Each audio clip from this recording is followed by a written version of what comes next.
Hello guys welcome back to new video. आजकल ये भिडियोटाते आमी तोमादेर साथे कथा बोलबो MBA private college versus government college कोनटा बेशी भालो होबे, कोनटा तोमादेर भविष्यतेर जोन्नो बेशी भालो होबे। तोमरा जोदि भेबे थाको जे एमबीए ते एडमिशन नेबे सेई क्षेत्रे तोमरा कोनटा बेशी प्रेफार करबे, गवर्नमेंट कलेज ना प्राइवेट कलेज, दुटोर मध्ये बेसिक डिफारेंस की तोमादेर डिफारेंट होबे और कोनटा भालो होबे, कोनटाते फैसिलिटी भालो, कोनटार की फैक्टर आछे और किछु पॉइंटও आमी आजके मेनशन करब। सेई हिसेबे आमी পুরো কম্পেয়ার করব দুটো কলেজকে।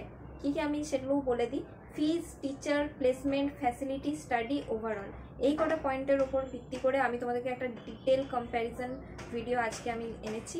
তো অবশ্যই ভিডিওটা লাস্ট অবধি দেখো। তো চলো শুরু করা যাক।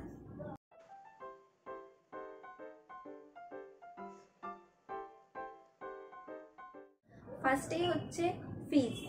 एमबीए प्राइवेट कलेज और गवर्नमेंट कलेजर फीस पुरो आकाश पाताल पार्थक्य। एकटाते तोमादेर 1 लाख टाकाओ लागबे ना, 50 to 60,000 मध्य हो जाबे। मिनिमाम 15,000 पर सेमिस्टारेर मतो लागे। तो जदि सेटाई हय ताहले 4-15-60,000 टाकाय तोमार कमप्लीट 60,000 लागबे। जदि तोमरा प्राइवेट कलेजे पढ़ो, प्राइवेट कलेजे मिनिमाम कोर्स फीस होच्छे 5 लाख टाका मिनिमाम। टायर 2 एर एकदम लास्टेर कलेजटा हयतो 5 लाख टाका होबे, 5 लाख থেকে 10 লাখ অবধি কোর্স ফিজ হবে এমবিএ।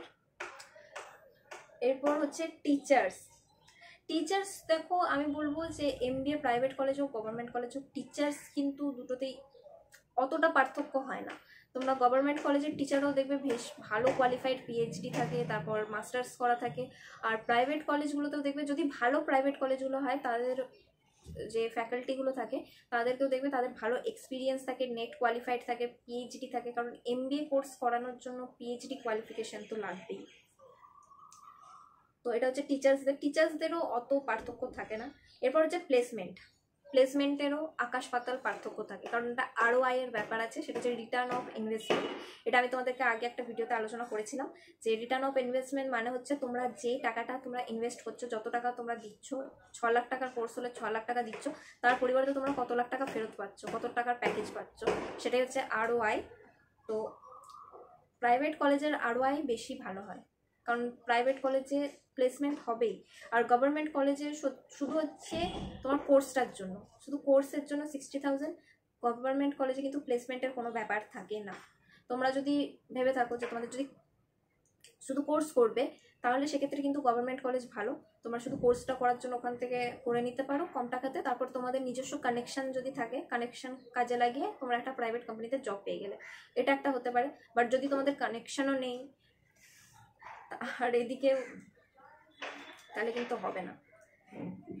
সো প্লেসমেন্টের একটা পার্থক্য আছে। প্লেসমেন্ট গভর্নমেন্ট কলেজে হয় না, বলবো না, জানি না আমি কি বলবো। এবার হচ্ছে ফ্যাসিলিটি দেখো প্রাইভেট কলেজে বেশি ভালো, কারণ ওখানে কেস স্টাডিজ হয়, ইন্ডাস্ট্রি ভিজিট হয়, ট্রেনিং বা ইন্টার্নশিপের ব্যাপার থাকে। গভর্নমেন্ট কলেজে একটা ট্রেনিং বা ইন্টার্নশিপ থাকে, গভর্নমেন্ট কলেজে 2টো বা তার বেশি হয় না। গভর্নমেন্ট কলেজে শুধুমাত্র একটা ইন্টার্নশিপ দেয়, আর এখনকার দিনে একটা ইন্টার্নশিপে কিচ্ছু হবে না, মিনিমাম 2টো ইন্টার্নশিপ করতে হবে। আর গভর্নমেন্ট কলেজ থেকে তোমরা এনওসিও পাবে না। যদি পিপিও পাও, প্রি প্লেসমেন্ট অফার পাও, যদি জবে জয়েন করার ইচ্ছে থাকে, কিছু কলেজ থাকে যেগুলো প্রাইভেট কলেজ, তারা কিন্তু ছেড়ে দিতে পারে। তোমরা রিকোয়েস্ট করলে এইচওডিকে তাহলে কিন্তু ছেড়ে দিতে পারে, কিন্তু গভর্নমেন্ট কলেজে কোনো চান্স নেই। পিপিও পেলেও কিন্তু তোমরা ছাড়তে পারবে না কলেজ। তোমাদের কোর্স কমপ্লিট করার পরেই তোমাদেরকে জবে ঢুকতে হবে, তখন যদি তোমরা জব না পাও সেক্ষেত্রে কিন্তু কলেজ দায়ী নয়। সো এই একটা খুব বড় প্রবলেম আছে। এটা স্টাডি দেখো দুটোতেই ভালো হয়, প্রাইভেটেও ভালো হয়, গভর্নমেন্টেও ভালো হয়। প্রাইভেটে একটা বলি, প্রাইভেটে কিন্তু তোমাদের সাপ্লি খাওয়ার চান্সটা খুব কম, আর গভর্নমেন্ট হলে সেখানে কিন্তু সাপ্লি খাওয়ার চান্সটা খুব বেশি। কারণ গভর্নমেন্টে কোনো কিছু থাকে না, যেহেতু গভর্নমেন্ট ওটা। সো তোমরা সাপ্লি যদি পড়াশোনা না করো খাবেই, কিছু করার নেই। আর প্রাইভেট কলেজগুলো যেগুলো থাকে তারা কিন্তু একদম, যেহেতু অত টাকা নিচ্ছে, তারা একদম তোমার উতরে দেবে, যা হোক করে পাস করিয়ে দেবে।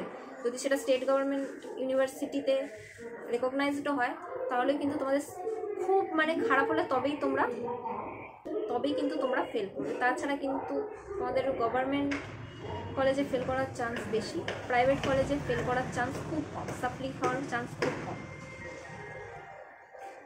এবার হচ্ছে ওভারঅল দেখো, আমি তো রেকমেন্ড করবো প্রাইভেট কলেজ, এরপর পুরোপুরি তোমার ইচ্ছা। তোমরা দেখো ফি স্ট্রাকচার আর এসব অনুযায়ী, কারণ এমবিএ করতে গেলে প্রাইভেট কলেজ ছাড়া না করে কোনো লাভ হবে না। গভর্নমেন্ট কলেজে তোমরা বেশি স্টুডেন্টও দেখতে পাবে না, কারণ যারা এমবিএ করে, যারা ক্যাট এক্সাম দেয়, তারা বেশিরভাগ সব প্রাইভেট কলেজেই অ্যাডমিশন নেয়। সো এমবিএ করা মানেই সবাই প্রাইভেট কলেজই বোঝে। তো এরপর তোমাদের উপর ডিপেন্ড করছে, তোমরা দেখো তোমরা কি করবে না করবে। আজকে এটাই ছিল total discussion, MBA private college versus government college. আজকের ভিডিওটা এইটুকুই গাইস, দেখা হচ্ছে পরের ভিডিওটিতে। যদি তোমাদের কোনো প্রশ্ন থাকে অবশ্যই আমাকে কমেন্টে জানিয়ে দিতে পারো, আর চ্যানেলটা অবশ্যই লাইক, শেয়ার এবং সাবস্ক্রাইব করো। টাটা।